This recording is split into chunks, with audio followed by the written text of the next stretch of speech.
testimony and encouragement for us, so that we will also continue trusting the Lord, trust the process of God in our lives.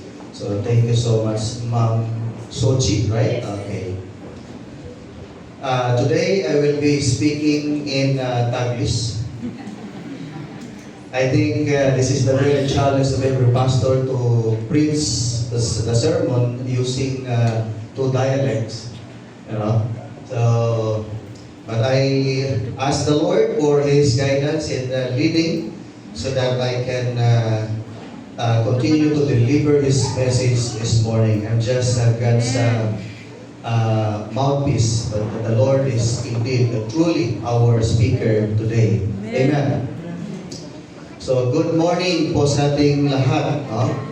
And this morning I'd like to share the message of the Lord this morning with a theme of God's continuing work in Philippians chapter 1 verse 6. Tinay ko po yung verse kasi akala ko kanina magtatagalog si Benji, but ay na-amaze ako sa kanya. No? Sabi nito ni Paul sa kanyang sulat sa Philippians, in chapter 1 verse 6, being confident of this, that He who began a good work in you will carry it on to completion until the day of Christ Jesus. Today we're going to reflect on this message, one of the most powerful promises in Scripture, that God who began a good work in us will continue it and bring it to completion. Amen? Sa madaling salita, yung pangako ng Panginoon na dahil siya ang nagpasimula ng paggawa sa ating buhay bilang kanyang mga tagasunod, ito po ay kanyang tatapusin. Amen? Tatapusin ito ng Panginoon. And Philippians chapter 1 verse 6 is not just a nice sentiment, but it is also a declaration of God's faithfulness to His promise. Tunay nga po ng ating Panginoon ay tapat sa kanyang mga pangako. Amen? Amen. We all have times in life when we feel discouraged, incomplete, or even like we're not making any progress in our walk with Christ. At minsan yun po ang ating laging tinatanong sa ating sarili. Lalo na kapag dumaranas tayo ng mga problema. Katulad nga ng testimony kanina. Sabi ni Ma'am kanina, matagal bata pa lang siya naging Kristiyano, naging successful siya sa kanyang career, pero parang pakiramdam niya ay malayo siya sa Panginoon. At napakaraming problema ay dumaan sa kanilang buhay, at isa na po doon yung sinubok sila ng Diyos na kung saan ay nagkaroon ng liver cancer yung kanyang anak. But praise and thank the Lord dahil po sa kagalingan ng ating Panginoon sa buhay ng kanyang anak. Amen? Tunay nga po na walang imposible sa ating Panginoong Jesucristo. Today, I want to remind each and everyone of a truth that can transform your perspective. God is always at work in you. Mga kapatid, nais ko pong ipaalala sa inyo ng isang katotohanan na maaaring magbago po sa ating pananaw na ang Diyos ay kumikilos sa iyo, sa atin lahat. At ang kanyang gawain ay hindi natatapos. Ang Diyos ay hindi nabibigo kailanman sa bawat isa sa atin. Amen? Now, tayo po muna ay lumapit sa ating Panginoon and let's pray. Heavenly Father, we are so grateful, Lord, indeed you are good and you are faithful in our lives. Thank you so much, Lord, for bringing us in this place, in your sanctuary, praising and worshiping you, listening to your words, O Lord, that can continue to encourage each and everyone, O Lord, this morning. Father, we pray that you will continue to speak to us. You are our speaker today, Lord. We entrust to you everything in this time, O Lord God. Salamat po at patuloy ng iyong pagpapala at ang iyong biyaya ang siyang patuloy na kumilos sa ating buhay. Give us wisdom and give us knowledge, O Lord, so that we will be able to understand your words. Yes. Thank you so much, Lord. This is our prayer. In Jesus' name we pray. Amen. Now, church, let me begin by asking this question. Ano ang ginawa ng Diyos sa iyong buhay? Sabi ni Pastor Dan kanina nung nakita niya yung PowerPoint ko, Pas, sasagutin ko ba lahat to? Ang dami ng ginawa ng Panginoon sa buhay ko. Kayo rin po ba ay maraming ginawa ang Diyos sa inyong buhay? Amen. Amen. Praise the Lord. Meron pong ginawa ang Diyos sa ating buhay. At yun po ang pinatutuhanan ni Apostol Pablo ngayong umaga para sa bawat isa sa atin. Sabi niya, He who began a good work in you. Meaning, no? God's work in you had a beginning. Sa simula pa lang, meron ang ginawa ang Diyos sa iyong buhay. Upang sa ganon, mga kapatid, ay pagka ito ay ang patuloy na maalala at sumagi sa ating pong isipan, hindi po tayo agad-agad panghinaan at patatakot sa kung ano man ang mga pinagdadaanan natin sa ating buhay. Amen? Yan po ang pinakamahalagang mensahe ng ating Panginoong Diyos. Merong ginawa ang Diyos sa simula at simula ng iyong buhay.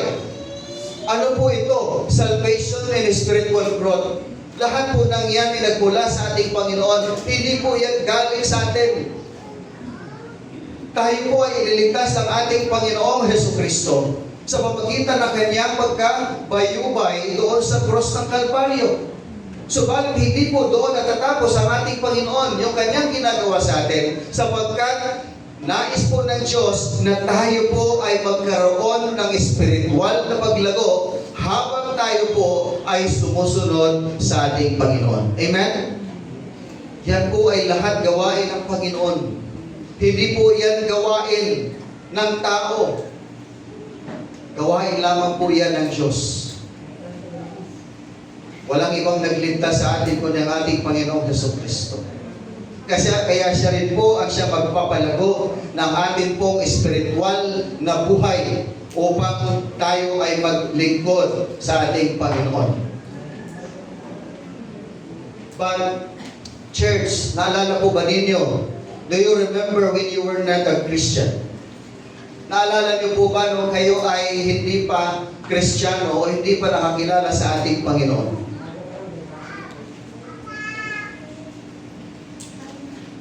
You have been the beneficiary of God's blessing. Tama po ba? Naging beneficiary po tayo ng pagpapala ng ating Panginoon. Bagamat hindi pa po tayo nakakilala sa Kanya. Sapagkat ang pagpapala at biyaya ng ating Panginoon, God's blessing, falls on the just and the unjust people.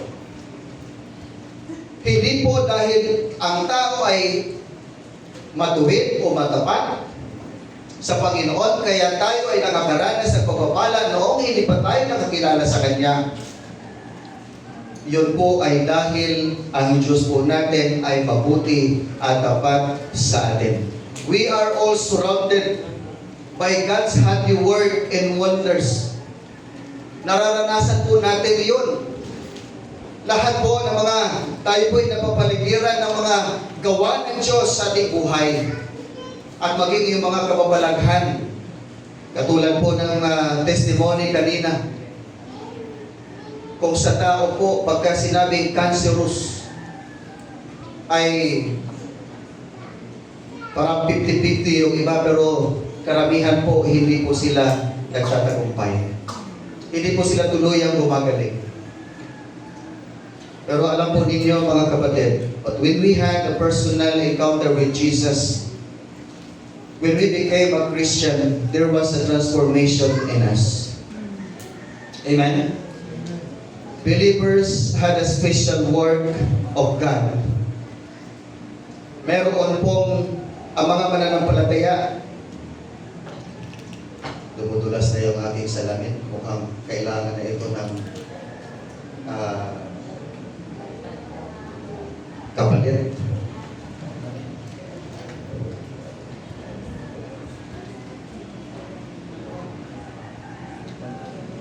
Ang mga mananampalataya ay mayroon pong natatanging gawain ng Diyos.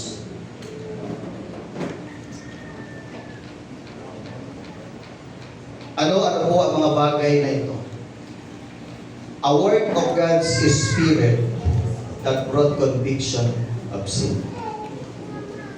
Noong hindi ka pa Kristiyano, patuloy ka sa pagkakasala. Tama po ba? Patuloy mong ginagawa kung ano ang gusto mo. But when you became a Christian, andyan po ang pagkilos ng Diyos sa pamagitan ng kanyang banal na Espiritu upang sa ganon tayo po ay i-convict sa ating pong mga kasalanan. Upang hindi po tayo magpatuloy sa pagkakasala. Upang huminto po tayo sa paggawa kung ano ang hindi kalooban ng Diyos sa ating pong buhay. Yan po ang nagagawa ng banal na Espiritu sa buhay po natin. And a work of God that enabled us to understand the gospel. Noon, pagka ikaw ay nakikinig ng mga mensahe na nagmumula sa banal na kasulatan, radyo, telebisyon, o yung mga tao po na nagpipreach sa church, mga pastor, o mga minister of the gospel, maaaring yung narinig mong mensahe sa mga palengke na mayroong mga taong nagbabahagi ng salita ng Diyos, parang hindi mo pa yun naunawaan. Subalit, nung ikaw ay nakakilala kay Kristo at isinuko mo ang iyong buhay sa Panginoon, dahil po sa gabay at patnubay ng banal na Espiritu, nauunawaan mo na ang salita ng Diyos.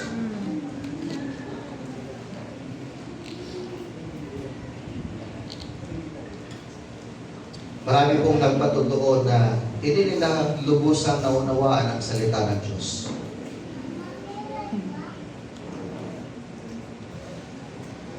Kaya nga ang palagi po namin paalala as the Holy Spirit para i-guide at i-lead po tayo doon sa revelation ng Panginoon sa atin.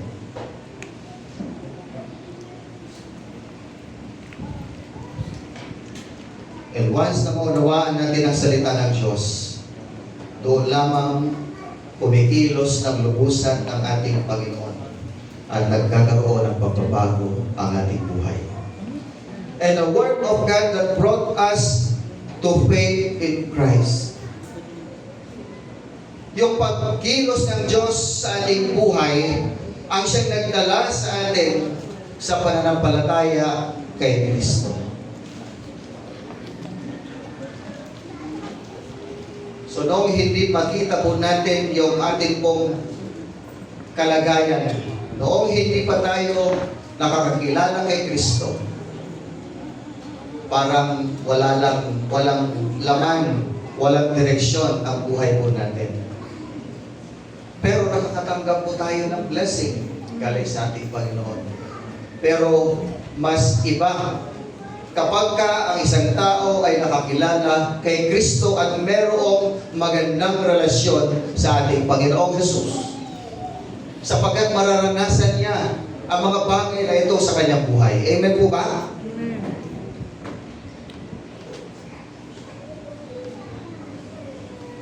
So church, meron bang bagong pagbabago na nangyayari sa iyong buhay? Amen. Meron bang nangyayari sa buhay mo na panibagong or transformation sa buhay mo. Mula nung ikaw ay nakakilala kay Kristo. Napakahalaga po na malaman po natin na new birth is absolutely necessary to enter heaven. Mahalaga po na pagkaroon tayo ng relasyon sa ating Panginoon. Napakahalaga po na maunawaan natin ang salita ng Diyos upang magkaroon ng pagbabago sa ating buhay. And God's work is not just to save us, but to change us. Hindi lamang po tayo iniligtas ng ating Panginoon, kundi upang baguhin ang ating buhay, baguhin ang ating puso. Amen? Amen. Secondly, sabi dito ni Paul, good work. God's work in you is a good work. Ang pagkilos ng Diyos sa iyong buhay ay isang mabuting gawain. Dito po makikita natin yung salitang good work na hinighlights po ni Apostle Paul yung grasya ng ating Panginoon at yung kanyang aktibong pagkilos para po sa ating pong paglagong espiritual.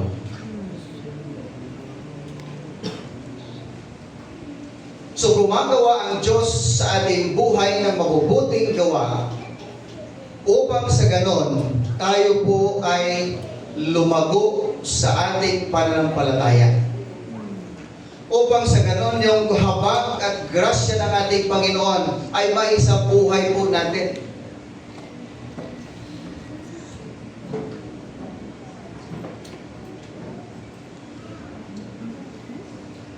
But there are some people are afraid to let God work in their lives.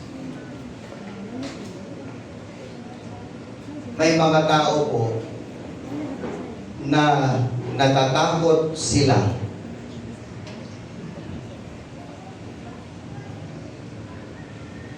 na ang Diyos ay kikilos o gagawa sa kanilang buhay.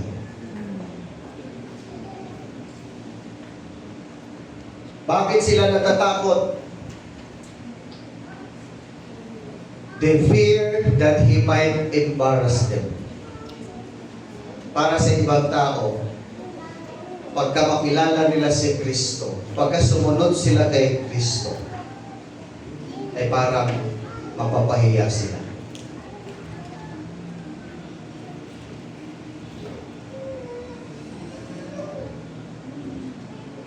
Some people, they fear that He might take something away from them.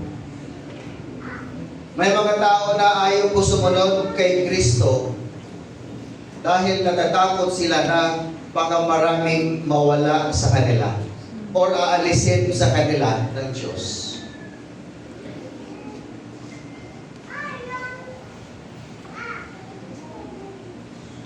Sabi ng iba, ayaw kong sumunod kay Jesus kasi baka yung aking kinagisnan na paniniwala ay mababago. Ayaw kong sumunod kay Kristo dahil baka yung mga bisyo ko ay mawala. Ayaw kong sumunod kay Kristo dahil baka pati trabaho ko ay mawala. Kasi obligado daw na kapag ikaw ay na kay Kristo na, kailangan every Sunday ay nandiyan ka, totoo po yan. Hindi nga lang every Sunday, every Wednesday pa. At yun po yung kinakatakutan ng iba, na baka mamaya pagka sila ay sumunod kay Jesus, maaaring mawala sa kanila yung trabaho.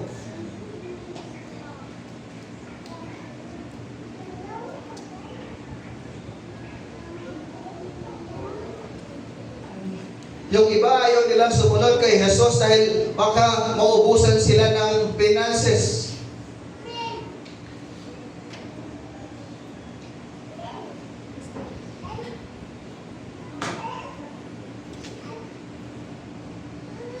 Kasi ang laging challenge ni Pastor, puro bigay ng bigay.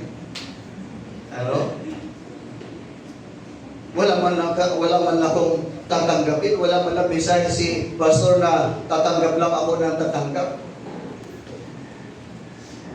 Ang pinipres palagi ni Pastor tuwing linggo ay magbigay kayo sa Panginoon. So marami pong mga kinakatakutan ng mga taong ganito. Kaya ayaw nilang sumunod kay Kristo. Ayaw nilang magpasakop sa Diyos. Dahil para sa kanila, marami ang mawawala sa kanila.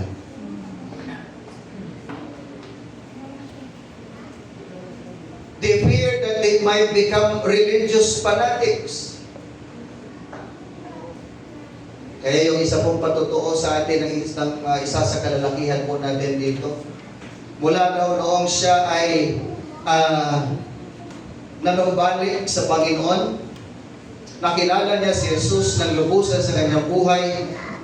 Mula po noon ay nung nalaman niya, nung nalaman ng kanyang mga barkada, ng kanyang mga kaibigan, sabi nila, binibiro pa itong kasama na isa sa men natin na baka magpastor ka na.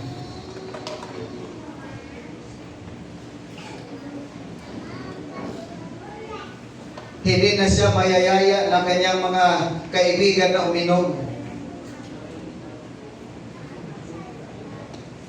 Hindi na siya mayayaya.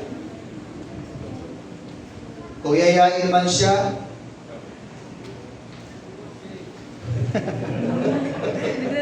kape na.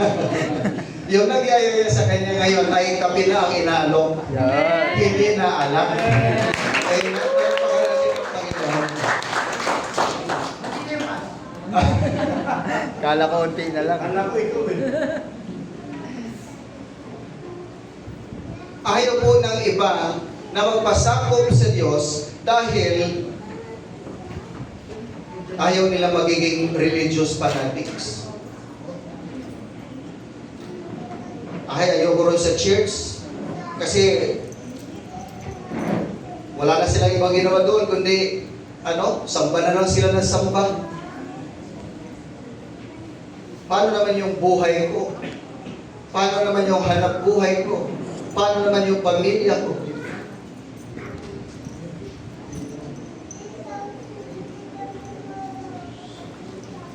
So, yan po ang mga bagay na kinakatakutan ng ibang tao kung bakit ayaw nilang magpasakop sa kapangyarihan ng Diyos. But church, remember this. God works for our good.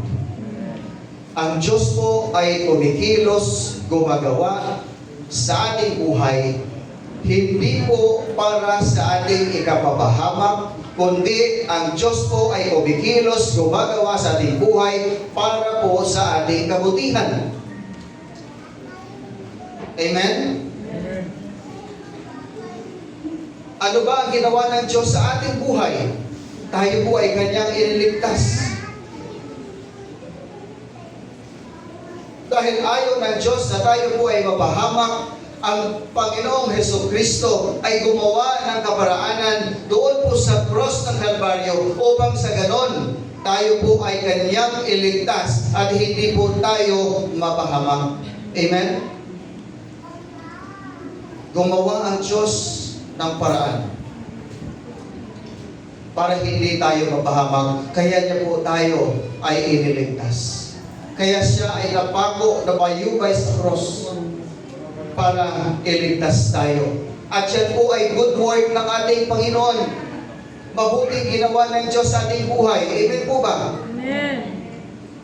Yan ang pinakadakilang ginawa ng Diyos sa kasaysayan ng banal na aklat.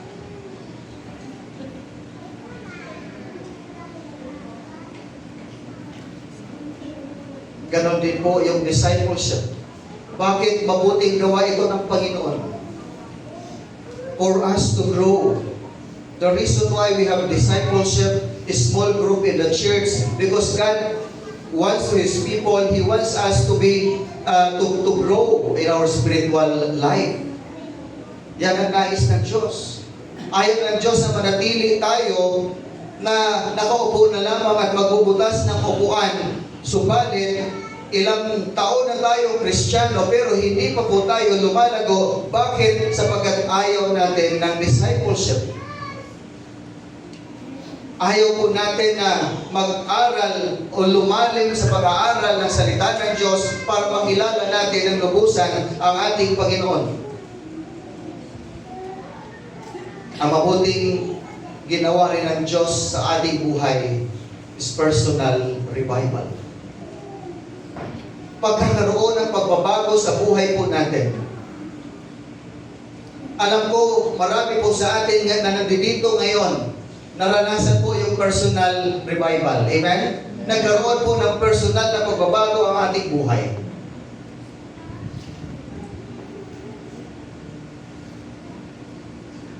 Dahil kung wala pong personal na pagbabago sa buhay mo, maaaring questionable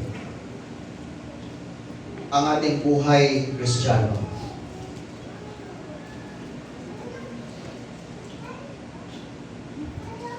Once na tayo po ay magpasakop sa Diyos, meron at merong pagbabago sa personal nating buhay. At yan po ay mabuting gawa ng Diyos sa atin. Sa bawat isa sa atin. And God, ang Diyos po natin, ay gumagawa, kumikilos sa ating buhay sa pamagitan po ng tatlong bagay na ito. Una, ang Biblia. Ano po ang sabi ng Hebrews chapter 4, verse 12? For the Word of God is alive and active, sharper than any double-edged sword. It penetrates even to dividing soul and spirit, joints and marrows. It judges the thoughts and attitudes of the heart. So sinasabi po ng Hebreo chapter 4 verse 12 na ang ating pong buhay, ang Diyos po ay kumikilos sa buhay ng mananampalataya sa pamamagitan po ng Kanyang salita. Amen? Sa pamamagitan ng Word of God, sa pamamagitan po ng Biblia. At ang sabi po dito, ang salita ng Diyos ay buhay, no? Buhay at mabisa.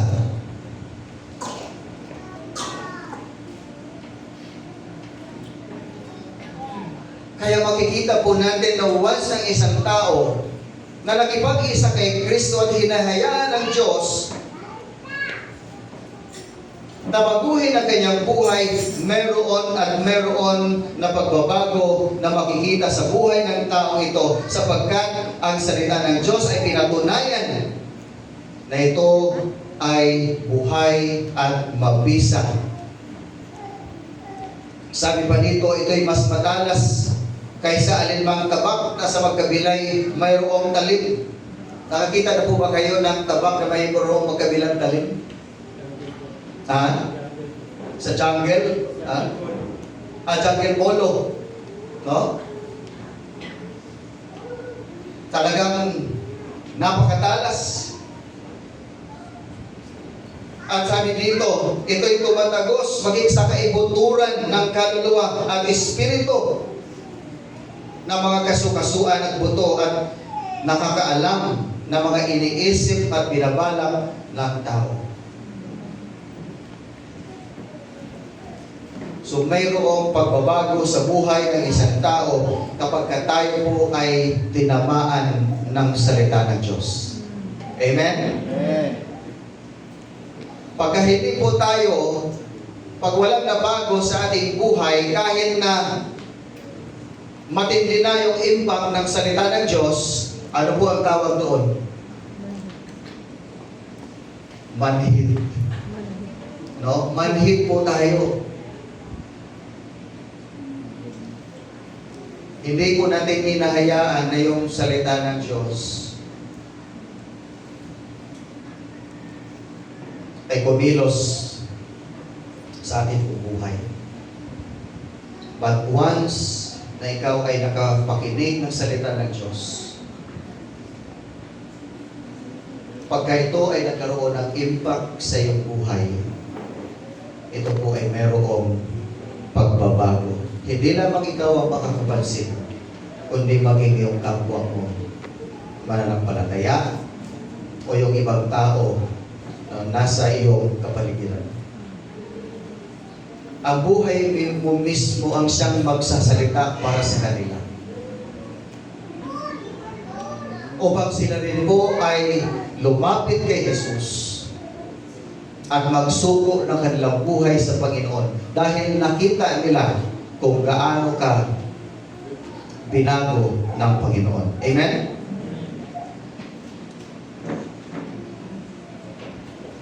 Ikalawang bagay na ginagamit ng Diyos ay yung kanyang banal na Espiritu. The Holy Spirit, it acts as a guide by revealing truth, teaching, and actively leading believers in their daily lives. Ang banal na Espiritu, mga kapatid ko sa Panginoon, ay kumikilos sa paraang siya ang gumagabay sa atin para ipahayag sa atin ang katotohanan na nagmumula sa ating Panginoong Diyos. Tinuturuan po tayo at ito po ay aktibong kumikilos sa bawat mananampalataya upang sa ganon sila ay mamuhay sa pang-araw-araw na naayon sa kalooban ng ating Panginoon. Ang sabi nga ng John chapter 14 verse 26, "But the Holy Spirit, whom the Father sent in my name, will teach you all things." Ituturo sa atin ng banal na Espiritu ang lahat po ng bagay and will remind you of everything I have said to you. So pinapaalalahanan din tayo ng banal na Espiritu na gawin po natin, isabuhay po natin kung ano ang itinuturo ni Kristo sa atin pong buhay. Ang pangatlo, hindi ko po sama sa akin pong PowerPoint, circumstances. Mga pangyayari sa ating buhay. Romans chapter 8 verse 28, "And we know that in all things God works for the good of those who love Him, who have been called according to His purpose." Kumikilos ang Diyos sa pamamagitan ng mga pangyayari sa ating buhay.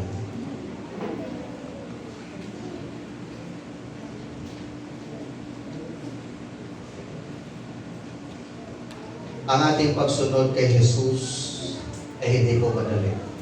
Amen? Sino po dito yung madali lang para sa iyo yung sumunod kay Jesus?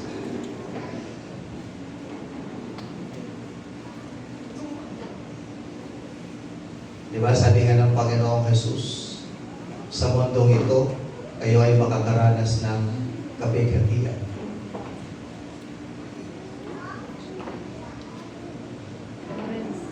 Maraming mga problema, struggle sa buhay.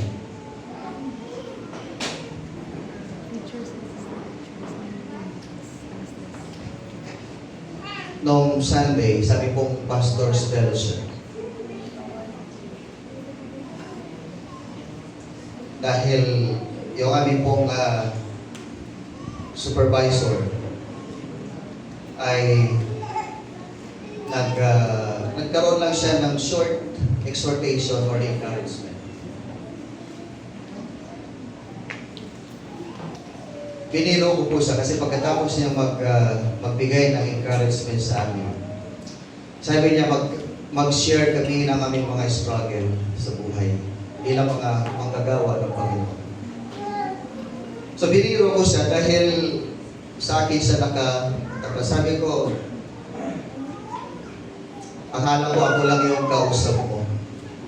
Kasi maliban sa nakaharap ka sa akin, lahat ng mga sinabi mo from the start, no? Mula sa simula hanggang sa matapos, talagang tagos na tagos sa akin. Tagos na tagos.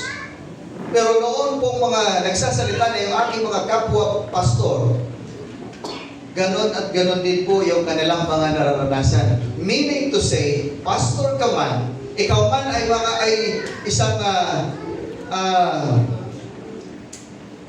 miyembro na ng iglesia o ng simbahan, lahat po tayo pantay-pantay, pare-pareho, marami pong mga struggles, marami mga problema na pinagdadaanan sa ating pong buhay. Magkaiba-iba lang po ng level. Magkakaiba lamang po ng level. Subalit, ito po yung pangako ng Diyos.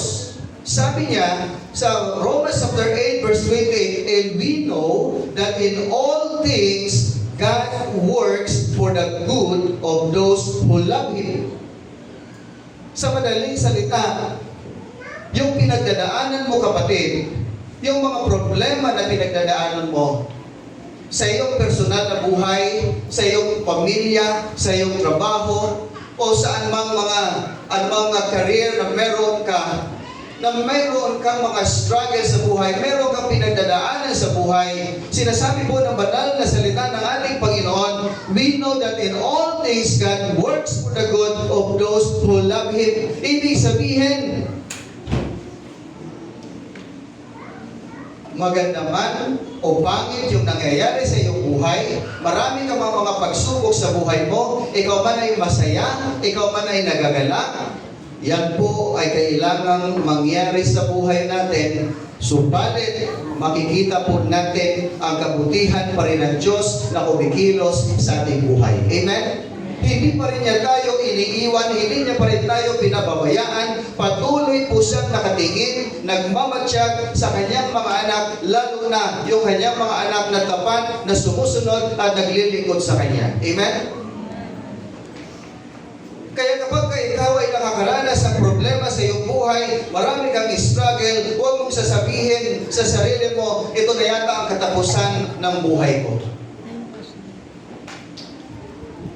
Dahil ang Diyos kumikilos behind the scene. Minsan hindi po natin nalalaman. Hindi natin nalalaman, hindi pa natin nakikita. Kasi nakikita lamang po natin na yung mga pinagdadaanan nating masasama. Pag may sakit tayo, nakatingin tayo roon sa sakit. Iniisip natin yung ating sakit. Pag may problema tayo sa ating trabaho, nakatingin tayo doon sa problema natin sa trabaho. Pag may problema tayo sa ating pamilya, nakatingin lang tayo sa problema natin sa ating pamilya. Hindi natin tinitignan kung ano ang ginagawa ng Diyos sa ating buhay.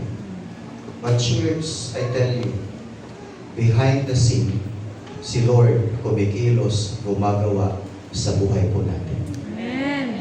Huwag mong isipin na yung mga nangyayari sa buhay mo ay natutulog ang Diyos. Walang ginagawa ang Diyos. Kumikilos siya. Nagmamatsyag siya. At ang kanyang pagpapala ay kanyang ibubuhos na lamang sa bawat tao na nangangailangan nito. So, panghawakan po natin ito pong pangako ng Panginoon. Na ang nangyayari sa atin, masama man yan, pangit man yan,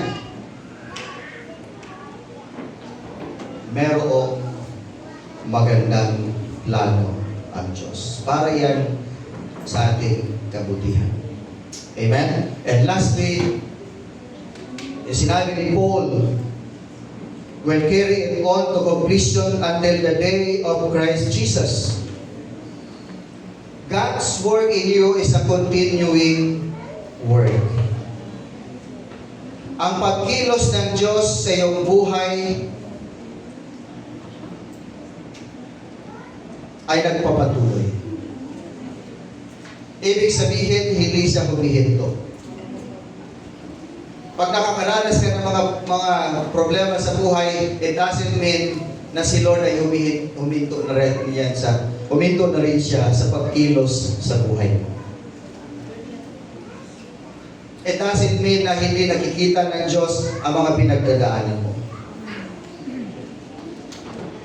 Church, hindi pa tapos ang Diyos sa iyo. God is not finished yet sa buhay mo.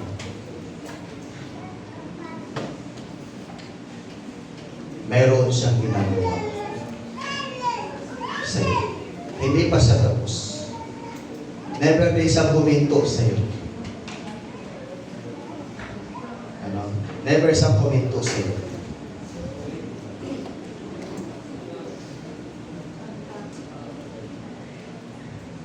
Dahil ang trabaho ng Diyos ay isang permanenteng gawain ng Diyos. Amen? Amen. Permanenteng gawain ng Panginoon. Kaya naman ang pinagdadaanan mo ngayon, lagi mong isipin, God is not finished yet.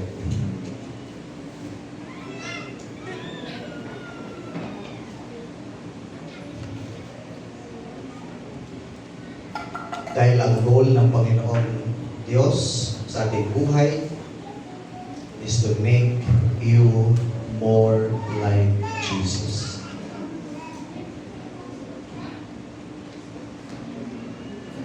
Sabihin mo nga sa katabi mo, the goal of God's Word The goal of the Lord's word is to make you more is to make you more like like Jesus. Jesus.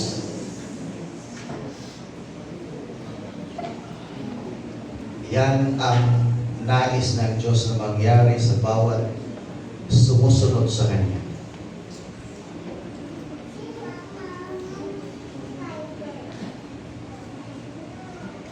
Romans chapter 8 verse 28, and we know that in all things God works for the good of those who love Him, who have been called according to His purpose. For those God foreknew, He also predestined to be conformed to the image of His Son. Kaya yan ang goal ng Panginoong Diyos sa bawat isa sa atin. To be more like Jesus. To be more like Jesus. So, let me end in this challenge.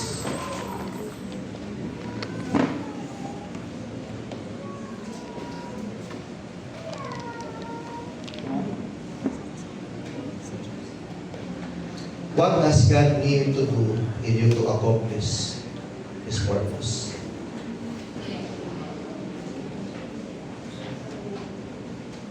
Ano pa ang kailangang gawin ng Diyos sa buhay mo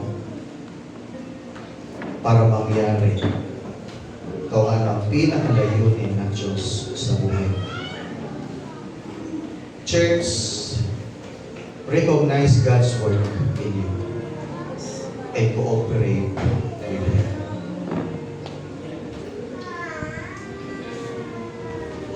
Kilalanin mo yung mga ginagawa ng Diyos sa iyong buhay. Lahat ng nangyayari sa buhay mo ngayon, nilayo ng Diyos na mangyari yun.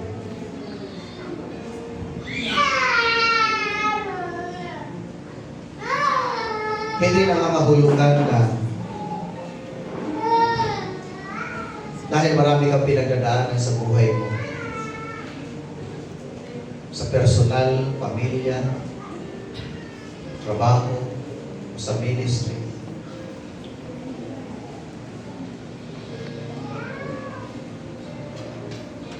Hindi po nangangahulugan na wala si Lord sa mga pangyayari niyo.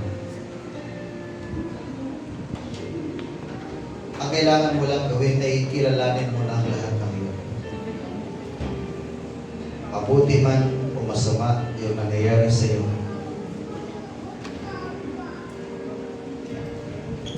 cooperate with Him. Amen? Kaysa naman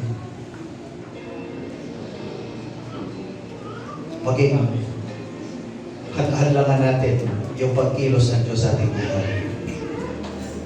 Makipag-cooperate tayo sa Kanya.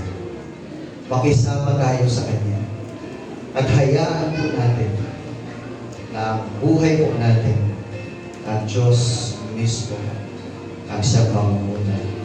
Patuloy na kikilos sapagkat hindi po natatapos ang kanyang pagtatrabaho para sa atin. Respond to God's word in you today. Tumugon ka sa kung ano ang ginawa ng Diyos sa buhay mo. Shall we pray? Father, we thank you for the promise that you have begun a good work in us. We will bring it to the completion. We thank you that even when we don't see it, you are faithfully working in our lives, shaping us into who you called us to be. For those here today who are struggling, discouraged, or weary, Lord, remind your people, remind us of your faithfulness and the good work you are doing in us. Help us to trust the process and to rest in the knowledge that you will complete the work you have started. We surrender ourselves to you today, knowing that you will finish what you have started. In Jesus' name we pray. Amen and amen.